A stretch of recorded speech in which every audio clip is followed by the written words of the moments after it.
tonight. So this conference is going to be presented by Emilie, and she's going to talk about the satellite Cheops, which was supposed to launch today, but shit happens. It's going to launch tomorrow, hopefully. So please applaud Emilie, and I'll give her the mic.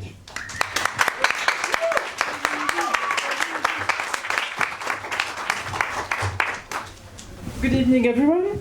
So in the previous conference by Aurélien, we learned a lot about pulsars, and he talked about pulsars and exoplanets.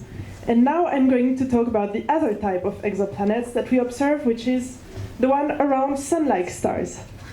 So I'm going to focus on the Cheops mission, which is a Swiss satellite that was supposed to be launched today. And I am going to talk about exoplanet research in general, because this year has been a very special year for exoplanet research, as we know, with the Nobel Prize attributed to Didier Queloz and Michel Mayor. And it is also a very special week this week, with this Cheops mission to be launched tomorrow. So, seeing Cheops in the name of the mission, some of you might wonder, what does an Egyptian pharaoh have to do with astronomy? And the obvious answer is absolutely nothing. The Cheops we're talking about looks a lot more like this, and its name is a very smart acronym, which means Characterizing Exoplanet Satellite. This mission is a collaboration between the European Space Agency and the Swiss Space Office, with a significant contribution from the University of Bern. The principal investigator for the project is Willy Benz from Bern. The main goal of the mission is to observe super-Earth planets. So the super-Earth size range is between the size of the Earth and that of Neptune. And it will observe these super-Earths as they are transiting in front of their star. The duration of the mission is going to be 3.5 years with possible extensions, and the launch is now scheduled for tomorrow. So here is a little bit of a timeline of exoplanet research. So the existence of planets around other stars has been speculated for a very long time, and it has never been confirmed until 1995 around a sun-like star, and 1992 around a pulsar. So this first detection was made by Michel Mayor and Didier Queloz at the Observatoire de Haute-Provence in France. They observed the first exoplanet, which is a giant planet. They observed it indirectly, which means they did not take a picture of it. They observed it by looking at the effect it has on its star.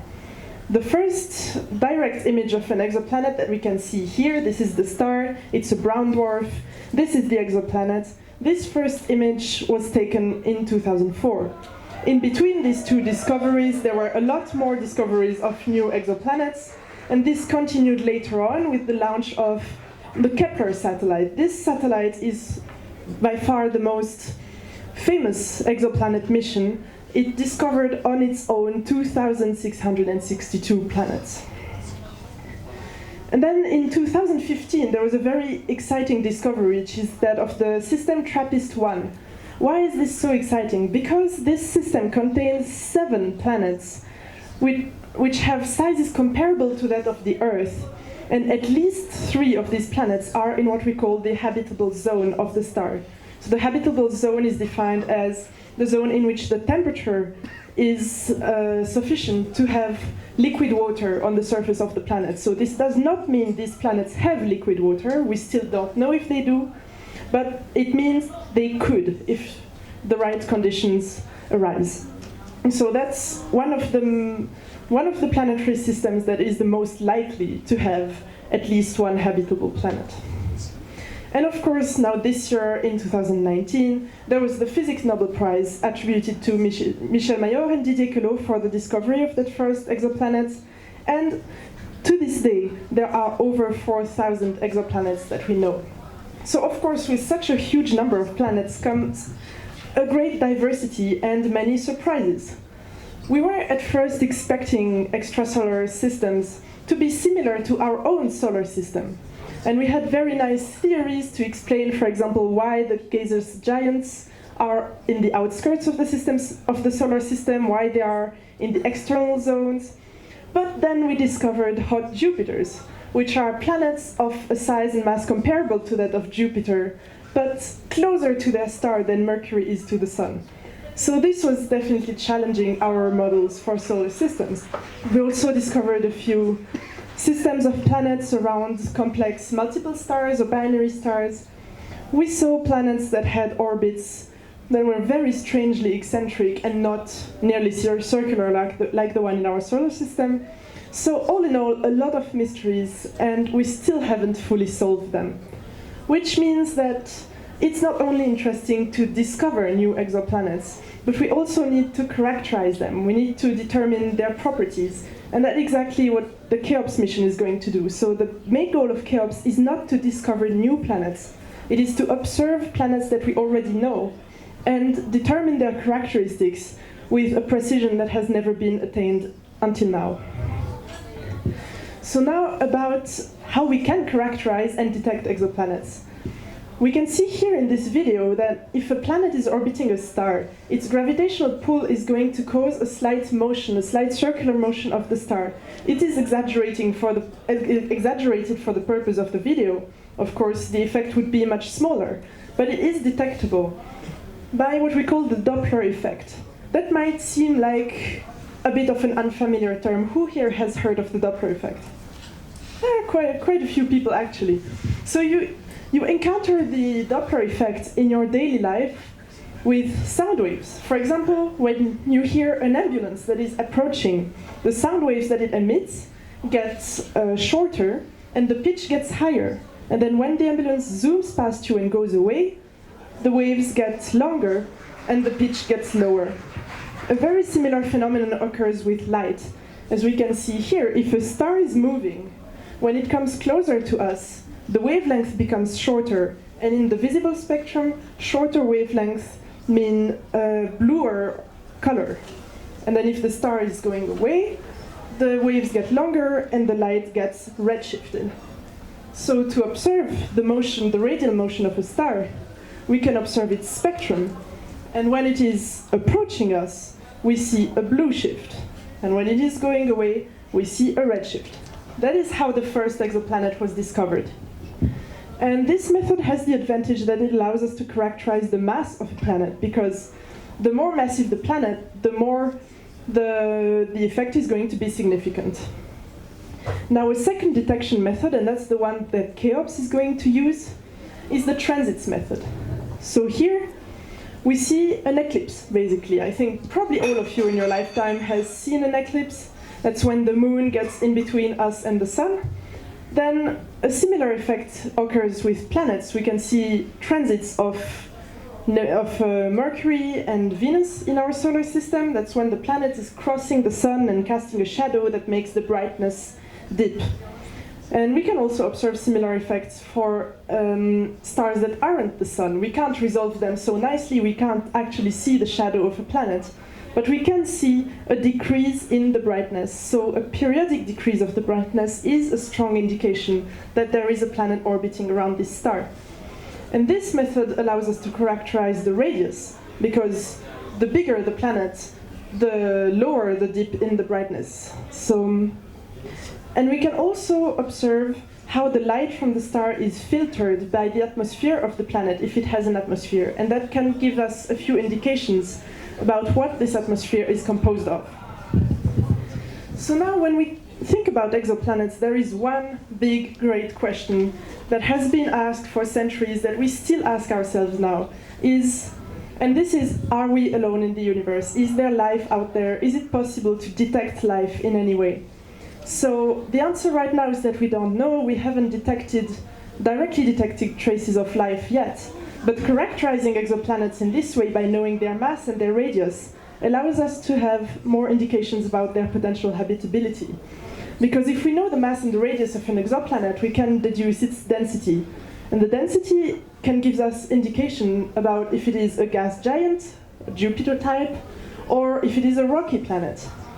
And in the case of a rocky planet, we can also find out if there is a strong probability that it has oceans or that it has liquid on its surface.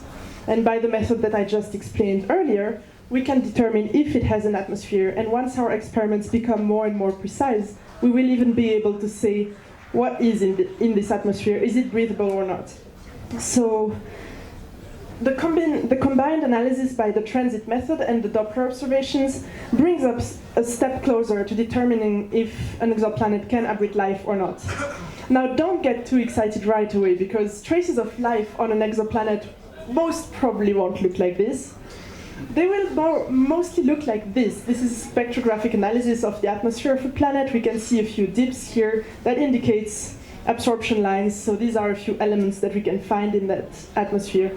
So sorry to kill the excitement a bit, but we're going to see a lot more graphs like this, and probably not many aliens very soon. Now, to go back to the Cheops mission, the main goals, as you probably have understood by now, are to precisely determine the radius of some known exoplanets around the brightest stars that we know to abrit planets. And then a secondary goal is to analyze the atmosphere of some of these hot Jupiters, to determine if some of the exoplanets that we know have an atmosphere. This will allow us to determine which exoplanets should be the target of next missions, which are going to be even more precise than Cheops. And finally, also observing other planetary systems allow us to constrain models of how planets form, how stellar systems are forming. So that is one of the secondary goals of the mission. Now, to talk about the Cheops instrument itself.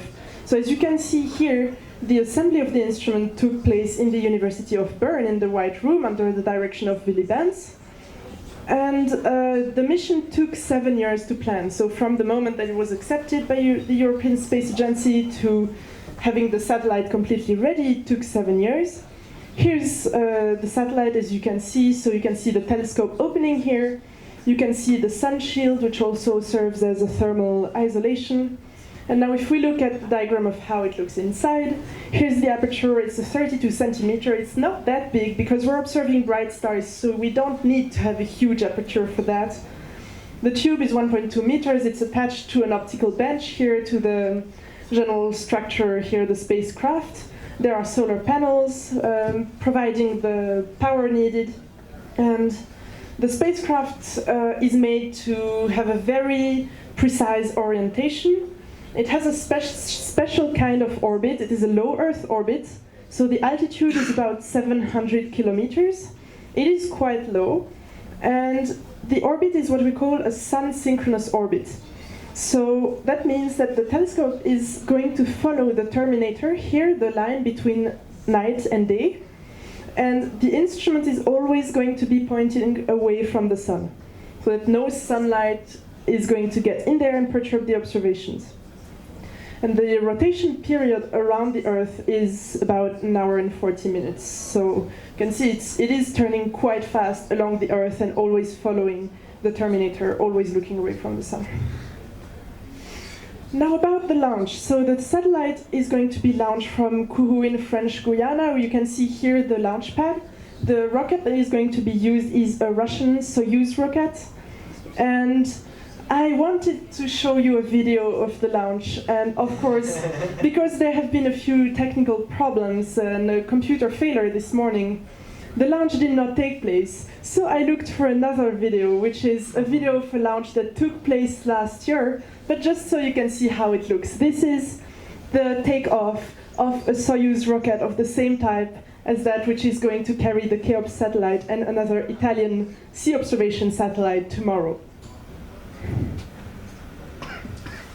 So you can see here rockets taking off and shooting into the atmosphere, and then a few minutes later the spacecraft arrives into orbit.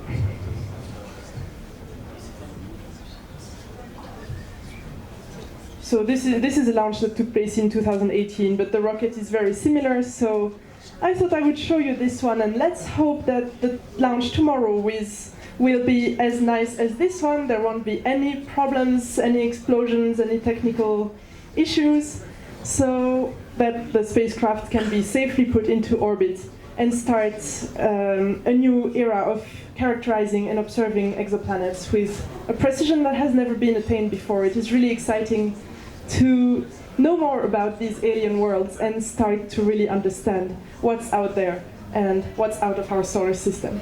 And while it is still science fiction to think that we will have such precise images of other solar systems soon, it is very exciting to think how much this domain has developed over the past 24 years from the first detection to today, over 4,000 exoplanets, characterizable density and atmospheres. So it is a very encouraging result, and let's hope it continues tomorrow. Thank you for your attention.